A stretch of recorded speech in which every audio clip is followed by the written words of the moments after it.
kecil dulu. Kalau sudah, kita komunikasi, kita perhatikan lukanya. Nah, terus cuci tangan. Setelah cuci tangan, biar tangan kita steril, kita bisa melakukan tindakan. Jangan lupa juga pakai perlak. Harusnya ada perlaknya. Oke. Setelah ini steril, maka kita mau pakai handspoon. Karena tangan kita sudah cuci tangan, sudah steril, maka memegang benda yang sama-sama steril boleh. Ya, steril sama steril kalau dipegang boleh. Dan ini belum on. Jadi kalau misalkan mau pakai handspoon di awal, pegang bagian dalam untuk menghasilkan.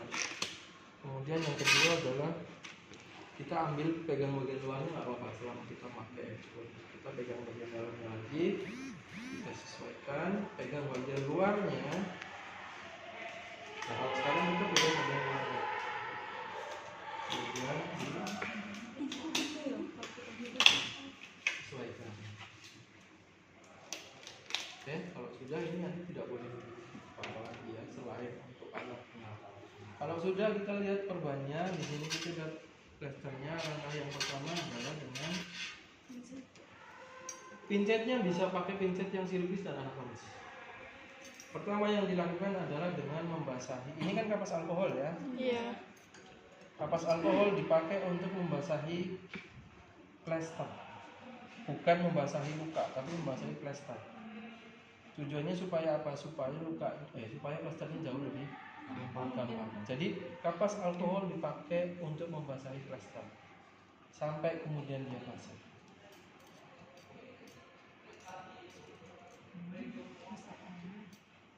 Nah, kalau sudah, ini kan ada silvis sama anatomis ya.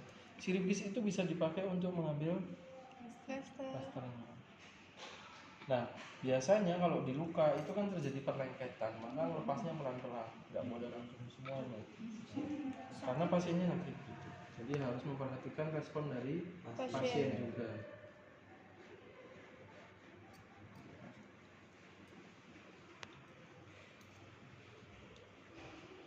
Kemudian diambil. Kalau misalkan memungkinkan diambil semua, boleh nggak? Boleh saja kalau pasiennya ada sakit. Misalkan begini tuh saya langsung ambil semuanya. Boleh. Kalau misalkan itu memungkinkan. Tapi kalau misalkan ininya biasanya kan lengket ya, maka ambilnya secara pelan.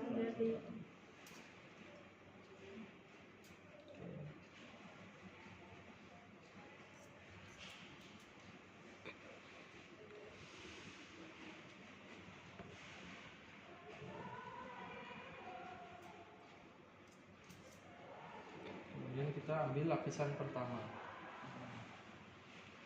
terus kita buat. Nah, kalau pada saat begini kan ini alat yang sudah dipakai, kan susah kalau misalkan mau pakai jepit ini ya. Anda boleh ganti dengan anatomis. Kalau misalkan mau tetap pakai lembut ini ya nggak apa-apa, silahkan. Tapi pakai ini jauh lebih mudah, nggak apa-apa. Nah, ini kan biasanya lengket. Kalau misalkan harusnya kan langsung diambil terus dibuang lagi kan ya, harusnya. Tapi kalau misalkan ternyata Anda menemukan nanti lengket, maka harus hati-hati lepasnya. Terus kemudian harus dibasahi dulu.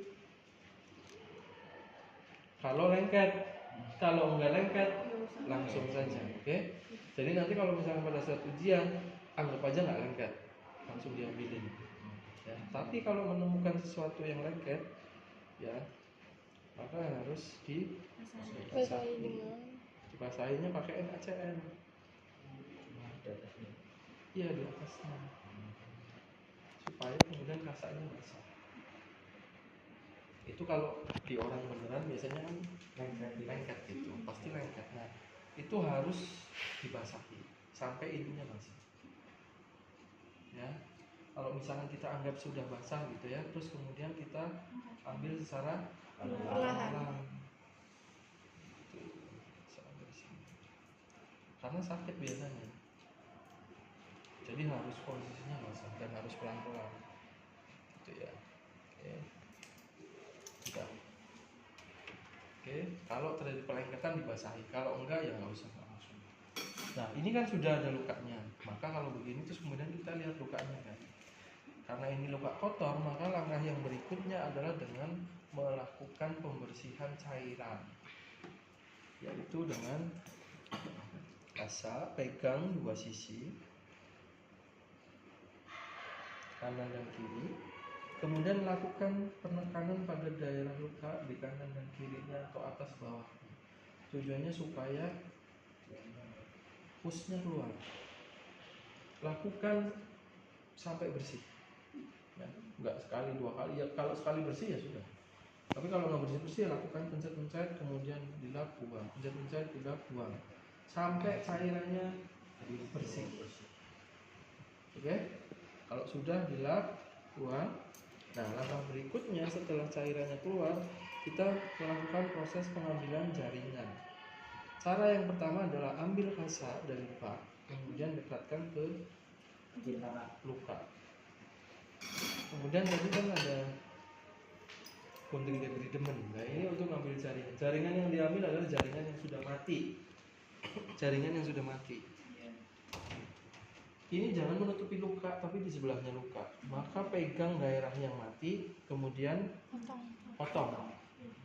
Nah setelah terpotong, taruh di tampung di kasa yang tadi. Lakukan selama proses pemotongannya harus tetap dilakukan. Kalau sudah bersih ya hentikan. Biasanya jaringannya kan mati itu ya, pinggir-pinggirnya gitu, itu dipotongin. Yang seperti apa, Pak? Yang kering. Koreng itu kalau misalnya yang sudah kering-kering atasnya itu diambil berarti. diambil, itu kan sudah mati itu.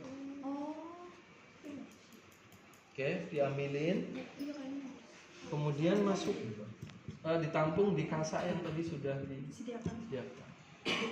Jadi kasa ini untuk menampung dulu, jangan dipotong langsung di bengkok gitu. Tampung sini dulu nggak apa-apa. Potong. Nah kan sudah membersihkan cairan, sekarang membersihkan apa? Jaringan sudah. Nah, sekarang kita tinggal membersihkan menggunakan air. Nah, kalau sudah pemotongannya sudah begitu, kita pakai NaCl.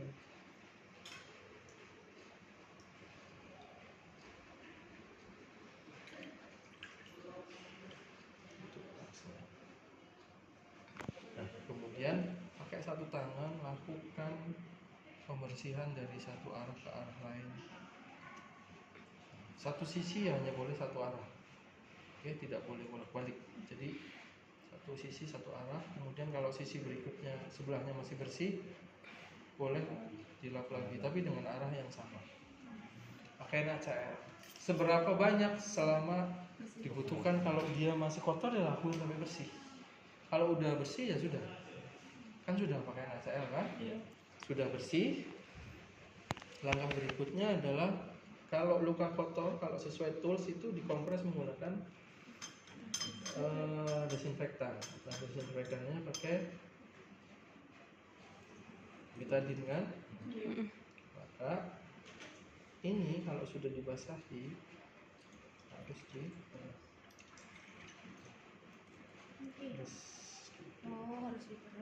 harus diperas, tidak boleh basah.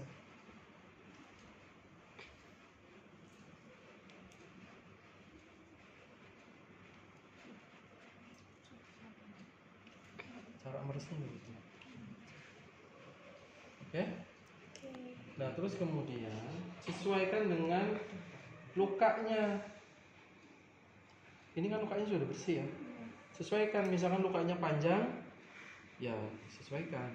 Tapi kalau lukanya pendek kecil, ya sesuai tekuk ini. Tekukannya yang bagian ini ada di atas. Gitu ya. Kalau kecil lagi, ya tekuk lagi. Begini misalkan. Kalau dipotong boleh kayak gitu? Dipotong Kasanya. ya nggak apa-apa sebetulnya, cuma kalau misalkan pada saat pemotongan kayak gini itu akhirnya iya jadi susah lagi, terus kemudian dia jadi kan pakai desinfektan ya. Iya. Guntingnya misalkan mau pakai gunting ini ya nggak apa-apa sebetulnya, tapi kalau misalkan tidak memungkinkan untuk dilakukan pemotongan